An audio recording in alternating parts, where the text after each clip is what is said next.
Bonjour, bonjour et bienvenue dans cette nouvelle vidéo. Je suis très contente de vous retrouver cette semaine encore pour parler d'un nouvel aspect de la vie au Canada. Et cette semaine, on va parler de comment annoncer son départ à l'étranger.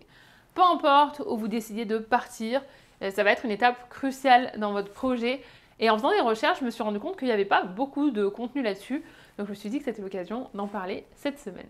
Mais avant d'aller plus loin, si jamais on ne se connaît pas encore, je m'appelle Astrid, je suis française et canadienne depuis un petit peu plus d'un an. J'ai grandi dans un petit village dans le sud-est de la France, en Ardèche, et je vis à Toronto, au Canada, depuis 2014. J'ai aussi un blog où vous pouvez trouver plein d'informations sur le Canada, que vous soyez intéressé par l'immigration comme moi, ou que vous ayez prévu des vacances pour nous rendre visite.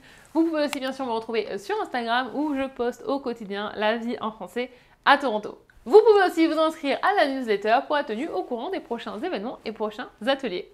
Alors, cette semaine, on va traiter d'un sujet qui peut vraiment être sensible pour certaines personnes. Au fil des années, j'ai pu lire de nombreux messages de personnes angoissées à l'idée d'annoncer leur départ à l'étranger, parce que d'un côté, il y a la peur de blesser les gens autour d'eux, il y a la peur de décevoir, il y a la peur, l'incompréhension qui envahissent les proches. Et aujourd'hui, je voulais vous partager quelques conseils pour vous aider dans cette grande étape et faire en sorte qu'elle soit, je l'espère, moins angoissante. Alors, la première question que vous allez vous poser, c'est sûrement, mais à quel moment je leur en parle? Est-ce que j'en parle quand c'est encore qu'une idée dans ma tête, juste une envie, mais que j'ai rien vraiment de concret et que j'ai peut-être même pas pris ma décision, ou j'attends d'avoir un petit peu plus d'informations, d'avoir un petit peu plus de visibilité, que je sois mieux renseignée sur le sujet, même d'être à l'étape où je suis décidée, ou alors vraiment l'opposé, est-ce que j'attends que ce soit acté et je les mets devant le fait accompli?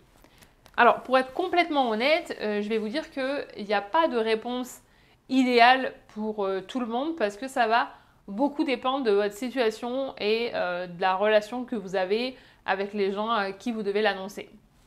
Je vais quand même vous donner plusieurs exemples. Par exemple, si vous savez que votre entourage peut être angoissé par l'idée de l'inconnu, qu'ils auront besoin d'informations et que leurs craintes peuvent même arriver au point où ça va vous déstabiliser, voire, je dirais même, n'ayons pas peur des mots, hein, vous polluer dans votre projet. Il vaut peut-être mieux attendre d'avoir un peu plus de données, vous savez, un peu plus de matière à leur partager, parce que dans ce cas-là, ils vont avoir 1000 questions, mais surtout, ils vont avoir besoin de réponses. Donc, je vous dis ça comme ça, mais c'est comment se déroule la demande de visa, comment vous allez trouver un emploi, comment vous allez trouver un logement sur place. Si vous-même, en fait, vous n'êtes pas à l'aise avec ces questions-là et que vous n'êtes pas certain de comment ça va se passer, vous allez avoir cette impression que vous n'êtes pas assez préparé et peut-être que vous n'êtes pas capable de réaliser ce projet parce qu'on vous pose toutes ces questions qui, sans le vouloir, comme vous n'avez pas de réponse tout de suite, vont vous mettre le doute et vous allez avoir cette sensation que vous êtes en train de couler, vous savez, ce poids sur les épaules où vous avez toutes ces questions qui vous sont voilà, déposées plus ou moins délicatement sur les épaules et que vous n'avez pas les réponses. Ça peut vous faire croire en fait que vous n'avez pas les épaules, décidément j'ai vraiment envie de vous parler de vos épaules aujourd'hui, que vous n'avez pas les épaules pour mener ce projet à terme. Alors que, entre vous et moi, c'est tout simplement que vous êtes au début de votre préparation et qu'il y a 1000 choses à savoir, que le jour où vous avez l'idée et que c'est quelque chose que vous êtes en train de mûrir dans votre tête, vous n'allez pas avoir toutes les réponses et que chaque jour, vous allez creuser un petit peu plus et découvrir plus de choses et que ça va prendre du temps. Vous n'allez pas découvrir tous les aspects de la vie dans le pays que vous visez du jour au lendemain. Et c'est pour ça qu'on est là aussi, nous. Et voilà, donc pour vous, en fait, ça vous semble possible parce que vous avez lu plein de témoignages de gens qui le font. Vous avez vu voilà, plein de gens qui... Enfin, vous savez qu'il y a des milliers de personnes qui déménagent à l'étranger chaque année, mais il faut bien garder en tête que pour votre entourage, c'est quelque chose qui est tout frais et que eux, ils n'ont pas forcément plus d'informations que ce que vous venez de leur partager. Donc, ça, c'est ça apporte beaucoup d'interrogations et souvent je dis que le fait de ne pas savoir, ça apporte plus d'angoisse parce que s'ils n'ont pas plus d'informations, ils vont s'imaginer tous les scénarios et voilà, l'humain ne s'imagine pas forcément toujours les meilleurs scénarios. Donc, si vous avez la possibilité d'attendre un petit peu pour avoir plus de réponses, c'est peut-être une bonne idée. De l'autre côté, si vous avez une famille qui est plus à l'aise avec le concept de l'inconnu, peut-être que d'autres personnes dans votre famille sont déjà parties vivre à l'étranger, ou en tout cas ils ont eu des expériences autour d'eux, l'annonce elle peut être plus simple parce qu'il y aura peut-être moins cette peur et cette pression d'avoir toutes les réponses tout de suite à toutes les questions. Et dans ce cas-là, c'est peut-être plus facile de leur partager l'idée de votre projet, même si vous en êtes qu'aux premières étapes, parce que vous n'allez peut-être pas avoir tout ce poids qui va être déposé sur vous et ces angoisses qui vont être déposées sur votre dos. J'ai un petit peu changé de partie du corps pour on équilibre tout ça. Et donc, dans ce cas-là, vous avez peut-être la possibilité d'en parler plus tôt dans le process. Ensuite, maintenant qu'on a passé la partie vraiment de l'annonce, une des parties les plus difficiles, et alors je ne vous conseille pas de partir, de revenir et de devoir leur dire que vous repartez parce que c'est encore plus difficile. J'ai passé par là et c'est pas un moment très fun. En tout cas, après l'annonce, il y a plusieurs éléments que je peux vous conseiller et la première chose, c'est vraiment d'essayer de les inclure au maximum dans votre process. Expliquez-leur en fait les étapes par lesquelles vous allez passer et surtout les délais. Parce que, je vais vous donner mon exemple, dans mon cas, j'avais annoncé vraiment dans un petit groupe, mon intention de partir passer 1 an au Canada. Mais pendant 6 mois, je n'en ai plus du tout parlé parce que les choses n'avançaient pas, parce que j'attendais en fait que les demandes de PVT ouvrent. Donc pour eux, j'avais abandonné l'idée, voilà, j'en avais pas reparlé. Sauf que 8 mois plus tard, quand je leur annonçais que j'avais eu mon PVT et que je partais dans 3 mois, pour eux c'était un peu un choc, enfin c'était une surprise parce que oui, ils m'avaient entendu en parler, mais comme j'avais rien dit pendant des mois, pour eux, voilà, c'était quelque chose qui faisait même plus partie qui était plus du tout dans mes projets. Je sais pas pourquoi je galère autant à trouver ce mot-là. Et il faut garder en tête que nous, en faisant nos démarches d'immigration, en tout cas en se renseignant, on prend rapidement conscience que les délais peuvent être très longs.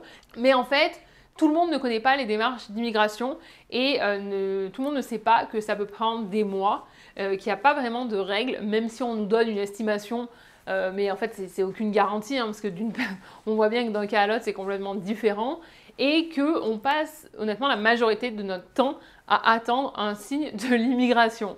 Donc ce que je vous conseille de faire, c'est vraiment dans ce processus d'essayer de rester le plus transparent possible, d'expliquer le plus simplement possible pour qu'ils se sentent inclus et pas seulement spectateurs, observateurs sans voix à côté de vous qui êtes en train de planifier une vie à des milliers de kilomètres d'eux parce que c'est quand même aussi une grosse étape aussi pour eux indirectement et je pense que de ne pas les garder à l'écart, ça aide à cette transition-là. Ensuite, une autre chose qui va pouvoir aider, c'est de montrer la vie dans votre pays d'accueil sur les réseaux sociaux. Comme ça, ils pourront voir à quoi ressemble la vie sur place. On est là pour ça, voilà. J'ai d'ailleurs un bon nombre en fait de parents qui me suivent, que ce soit sur YouTube ou sur Instagram, pour voir à quoi va ressembler la vie de leurs enfants. Et c'est aussi parce que certains ont des enfants qui ne partagent pas beaucoup sur les réseaux sociaux, donc ça les permet de se tenir au courant de l'actualité de ce qui se passe ici. Mais j'ai aussi même les amis de gens qui vont déménager, des fois qui m'écrivent en me disant voilà, mes potes ils vont déménager à Toronto, je t'ai trouvé, comme ça je peux commencer à m'acclimater ou en tout cas à découvrir pour en apprendre un petit peu plus sur leur nouvel espace de vie et je trouve ça hyper touchant de voir qu'il y a des gens qui s'impliquent à ce point-là, qui vont faire leurs propres recherches pour trouver en fait des gens comme moi et je suis sûre qu'il y a des moi dans d'autres pays si vous déménagez ailleurs qu'au Canada parce que ça permet de rendre toute cette étape réelle et je vais encore vous partager une de mes expériences mais c'est une chose qui m'a marquée quand je suis retournée en France après 1 an, c'est certains de mes amis qui m'ont dit que pour eux, ma vie ici, en fait, c'était complètement abstrait et qu'ils n'arrivaient pas du tout à visualiser ce que j'étais en train de vivre et donc ça créait une sorte de déconnexion parce qu'ils n'arrivaient vraiment pas à à comprendre. Et voilà, mettez-vous en tête que j'ai grandi dans un petit village en Ardèche, mais pour eux, c'est de la même manière que pour les gens d'ici, ça peut être difficile de comprendre la vie dans un petit village en Ardèche, mais ils n'arrivent pas à comprendre ou à voir à quoi ressemble la vie dans une des plus grosses villes américaines. Et il faut aussi garder en tête qu'à l'époque, il n'y avait personne qui partageait comme moi je peux le faire aujourd'hui sur les réseaux. Donc leur vision de ma vie ici, elle était vraiment très limitée et elle passait seulement parce que moi je pouvais leur partager. Donc ça les rassurera vraiment si vous leur montrez par exemple mon compte en leur disant bah, regarde, ça fait 10 ans qu'elle est là et tout va bien pour elle. Je vous dis ça et en même temps je me dis que peut-être qu'ils vont se dire que en voyant que je suis restée sur le long terme, ça veut dire que c'est une possibilité pour vous aussi et c'est au lieu de les rassurer, ça va peut-être plus les inquiéter. Donc ce que je peux vous dire c'est que c'est qui tout double. Faites-le comme vous le sentez, mais en tout cas, voilà, dites-leur qu'il y a des gens pour qui voilà, ça se passe très bien et qu'on est là aussi pour assurer vos familles. D'ailleurs, en parlant de rester, il y a un point hyper important que je voulais vous partager, c'est s'il vous plaît, évitez de promettre que vous allez rentrer à la fin de votre visa. La vie, elle est imprévisible. Vous vous lancez dans une aventure qui est folle. Vraiment, vous ne savez pas du tout comment ça va se passer. Vous ne savez pas du tout où vous en serez dans 2 ans. Vous ne savez pas du tout, et je dis 2 ans parce que je prends l'exemple du PVT Canada, si c'est pour un autre pays adapté à votre durée. Mais en fait, on ne se rend pas compte à quel point ça va nous impacter, ça va nous changer. Et c'est possible que vous n'ayez plus du tout envie de rentrer, que vous ne soyez plus du tout la même personne. En tout cas, vous avez beaucoup évolué. Et je pense que c'est plus facile de dire je pars avec un visa de 2 ans et après on verra, plutôt que de promettre de revenir et de vous mettre cette pression sur les épaules. Décidément, ces épaules, elles la ramassent aujourd'hui parce que mettre cette pression sur les épaules, je disais, vous allez vous mettre cette pression, oh là là, sur les épaules parce que vous allez avoir peur de décevoir, de blesser vos proches, je vais y arriver, en faisant le choix peut-être de rester plus longtemps parce que ça vous plaît, alors que vous leur avez promis qu'au bout des 2 ans, vous alliez rentrer. Et pour eux, c'est pas cool aussi de leur faire espérer que après ces 2 ans à l'étranger, ils vont vous retrouver dans leur quotidien, parce que si c'est pas dans vos projets en fait. Parce qu'en tout cas, si la porte elle est pas fermée pour rester plus longtemps, j'en ai parlé il y a quelques mois dans ma vidéo sur les amitiés à distance. Mais il faut aussi être conscient et reconnaître que c'est une épreuve qui est émotionnellement forte pour nos proches et que s'il y a des zones où on peut les ménager, il faudrait vraiment y faire attention parce que eux, ils n'ont pas vraiment leur mot à dire dans ce qu'on fait et que voilà, en évitant de promettre des choses où on n'est pas sûr de pouvoir le tenir, moi c'est vraiment une règle, ça c'est une de mes règles, c'est de rien promettre si je ne suis pas sûre à 1000% que je vais pouvoir le faire, parce que c'est beaucoup plus facile d'avoir une conversation en disant peut-être, je ne peux pas te promettre, je ferai de mon mieux, ou je ne sais pas, plutôt que de promettre et ensuite de devoir faire marche arrière. Donc c'est une de mes règles. J'ai quelques règles comme ça qui sont vraiment où je m'y tiens très bien, et ça c'en est une qui est hyper importante pour moi, ou pour tel événement, ou de rentrer tant de fois par an. Ça, je l'ai vu à plusieurs reprises et c'est hyper dangereux pour plusieurs raisons. La première, c'est pour votre santé mentale.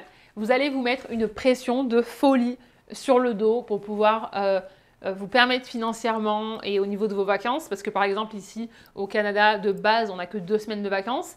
Donc ça fait vraiment juste, si vous promettez que vous allez rentrer 3 fois par an, ça va être compliqué. Mais c'est aussi dangereux pour votre santé financière.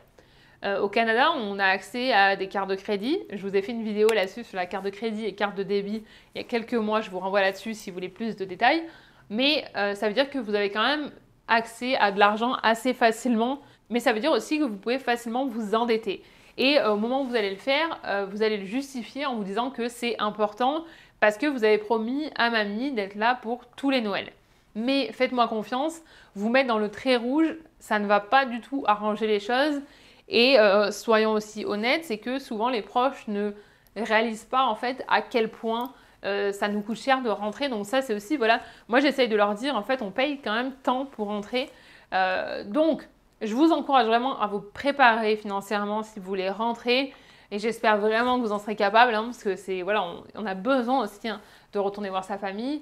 Mais je vous encourage vraiment à ne pas le faire aux dépens de votre santé financière parce que l'endettement ici se creuse très facilement et vous pouvez très rapidement, enfin je connais des gens qui se sont retrouvés avec des 10 000, des 20 000 dollars de dettes et ça prend vraiment très très très très longtemps à s'en remettre et surtout à se priver énormément parce qu'après on ne peut plus rien faire ou on continue à creuser son trou en fait. Donc c'est un point aussi où je vois pas trop de gens en parler là-dessus, mais ne promettez rien. Ne promettez rien parce que vous savez pas, vous n'allez pas connaître votre situation, vous savez pas ce que vous allez faire ici. Donc faites de votre mieux, mais évitez-vous l'intensité de la pression sur votre santé mentale et sur votre compte en banque. Ensuite, on va parler d'un truc un petit peu plus fun, parce que là, c'est vrai que je vous ai peut-être un petit peu rendu triste avec ce que je vous ai dit avant. Ce que je vous encourage de faire après votre annonce, c'est de commencer à parler des habitudes et des rituels que vous allez pouvoir mettre en place entre maintenant et le moment où vous allez partir, mais aussi après, une fois que vous serez dans votre nouveau pays. Avant le départ, par exemple, vous pouvez décider de manger avec telle personne une fois par semaine pour profiter à fond avant de vivre loin de l'autre. Mais comme je disais, c'est surtout le après dont il va falloir parler parce que c'est là souvent où les gens ont peur parce que ils vont vous demander en fait comment on va communiquer, comment tu vas être au courant de ça, comment... Voilà. Et encore une fois, ça dépend aussi de votre situation, ça dépend du niveau de confort de votre entourage avec les nouvelles technologies.